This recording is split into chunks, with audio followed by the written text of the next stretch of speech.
Hey everyone, my name's Adam. I'm currently an engineering manager at Clio. Been an engineering manager for a couple of years. Previous to that, spent quite a bit of time as a front-end architect and working kind of, in the world that Codex is in. So super cool to see that presentation. I'm going to talk about some of the things that I've seen with design systems that helps them scale for orgs. A lot of the times we have design systems, you start off selling them to stakeholders as a way to quickly iterate, shorten the feedback cycle. And then as things scale, they kind of start to break down because they weren't exactly built on good principles. So just an overview of the presentation. It should be pretty quick, maybe 15 minutes. But I'll talk about outcomes, things that, if you implement the right things, what you'll see in practice. Improve developer designer relations, experience, etc.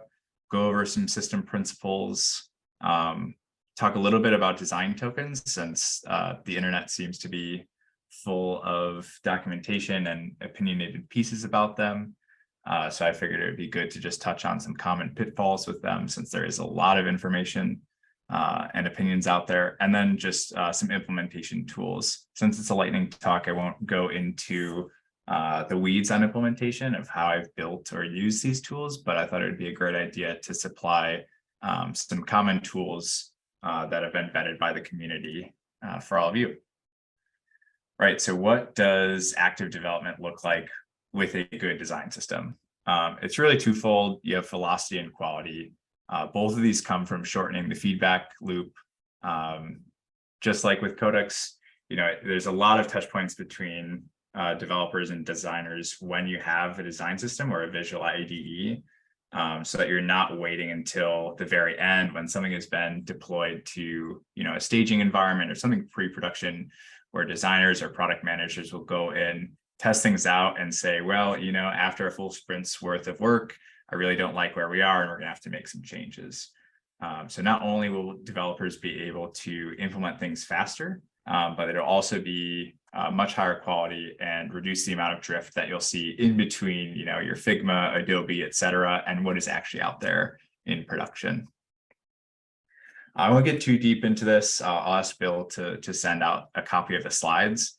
But what you need to know for this side is just that design systems provide a much shorter feedback loop. Like I mentioned, it does add process complexity. So I'll talk a little bit about the automation that you can add to reduce that. But rather than being able to only identify issues in your pre-production environment, designers can get a step further and get earlier into the process when you use something, a visual medium, i.e. Storybook, React Cosmos, Ladle. There's a lot of these out there, but when you use them to surface concerns earlier in your sprint, then that means that you will have less things to fix when you look at pre-production. And by the time that engineers are combining these components to actually build your fully functioning UI, much of the issues, whether that's visual or functional, will already be solved by then. And really, you're just looking for the end product. All right, so system principles. Number one, this is pretty universal, at least for me, building in fungible pieces, especially with design systems. You as an engineer, or you as a designer, you or your department, you're not going to own all of the decisions, right? Like me as an engineer building a design system, if the design team wants to switch from Adobe to Figma or vice versa, I don't really own that. I don't have a lot of decision power in that. So I need to ensure that however I'm integrating with these tools or these decisions encapsulates that good enough to where I can make that change very easily. There's a lot of different ways you can change. I listed out some of them: just designer prototyping, CI/CD providers, visual documentation, build tools, but none of these should be a massive task. And you'll be definitely setting yourself up for failure if you rely too heavily on one of these. This one might be a little scary with the word dictate, but I firmly believe that we have a visual medium. That's where the design process starts, and that should be the source of truth, right? So With something like Figma, for example, when you can get into situations where engineers can see gaps in implementation, right? Whether that's with layouts or something similar. And sometimes engineers can go off and design components or implement components that aren't documented. And then when another engineer will go to implement, they'll look for, okay, well, how did this other component handle layout?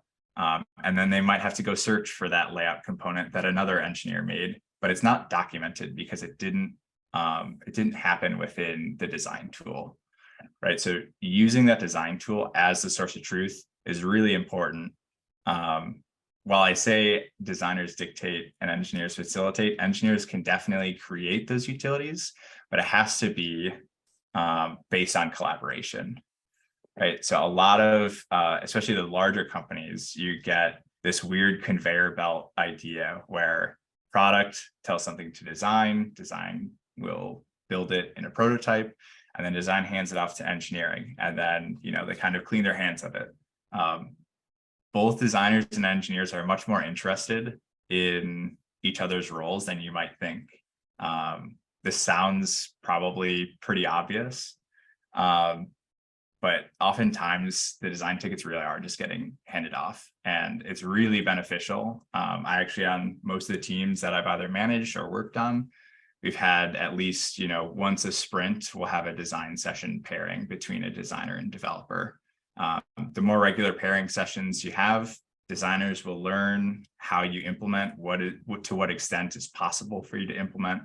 And when engineers are involved in the design process, they can point out, again, what's possible, but they can also, push the envelope, say, hey, we already have a library for creating skeleton loaders. Why don't we apply that to this component? So it's definitely really beneficial to have cross-functional pairing sessions. I think the last fundamental would be opt for automation. You've probably seen the quote from Paul Graham that is, do things that don't scale. I think it's hard to push out design systems without certain aspects of automation, right? If you're relying on designers to manually update your themes, that's probably not going to happen all of the time. And when it doesn't, it breaks down. Design systems are an easy scapegoat for something like that because of the process complexity. So I'd highly recommend automating as much as you can, just because it is relatively easy to do so. Most notably, accessibility testing, functional testing, and managing design tokens. I said I would add tokens just because there's a lot of information on the internet. If you could take away anything, it's to keep it much more simple than you think. If you don't know what design tokens are, it's really just key value pairs that can relate to any fundamental design decision, right? Whether that's color, sizing for margin, padding, width, height, typography, etc. So these are namespace values. And the most important thing is that they're indicative of intent, right? So I'm saying an example is primary 500. That's a shade of my primary color. Where this can go wrong is when you either nest these too deep, and then you have this wild tree of tokens when it's really hard to parse, or you actually have tokens that are either misaligning the intent. So if you're trying to encapsulate something like a primary color, rather than saying primary and indicating the intent, you're indicating the value by saying like text blue 500. Or you have multiple tokens and you're kind of bloating it where you have a primary text and a primary background. The primary color as a token should be unique and not duplicated. Again, you're going to have a lot of tokens, so try and keep it really small and simple to start. And lastly, here are just some helpful tools and services that I've used in the past or currently use. For synchronizing tokens, there's DSP for our Adobe folks.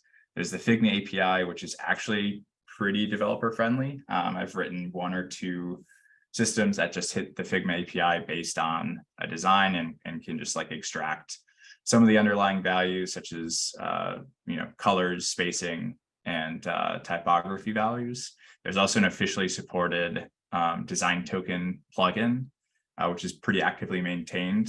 And then Supernova is a SaaS product that basically can plug into quite a few design tools.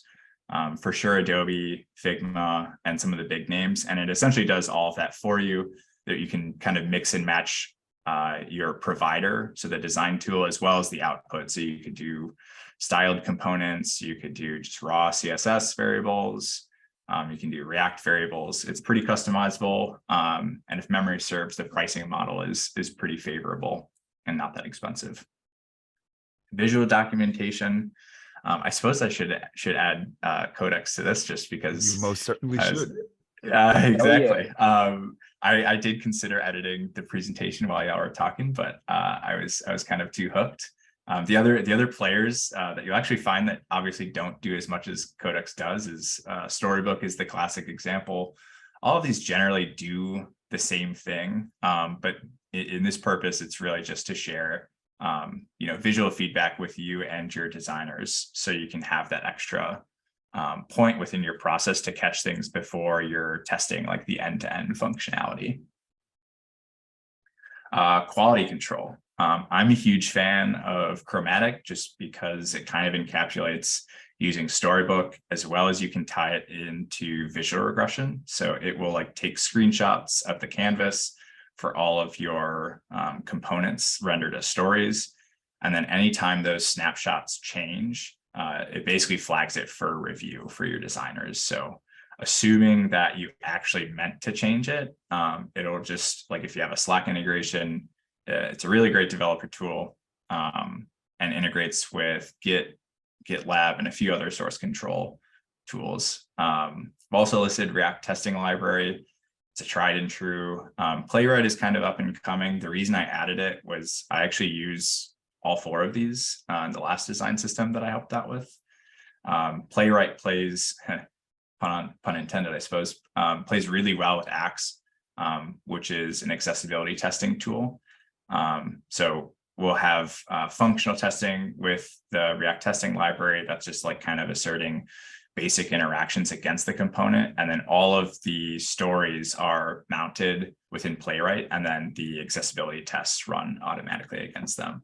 I would say that is one of the most valuable things you can do, is automate both the functional and accessibility testing of your component system, because then you at least have your bases covered for both of those, and you can focus more manual efforts for accessibility on the application itself. That's it for me. Let me know if you want a more in-depth talk. My email is listed. I'm usually at The Real Adam on most things, Twitter, GitHub, etc. But if you have any questions, let me know now, or shoot me an email.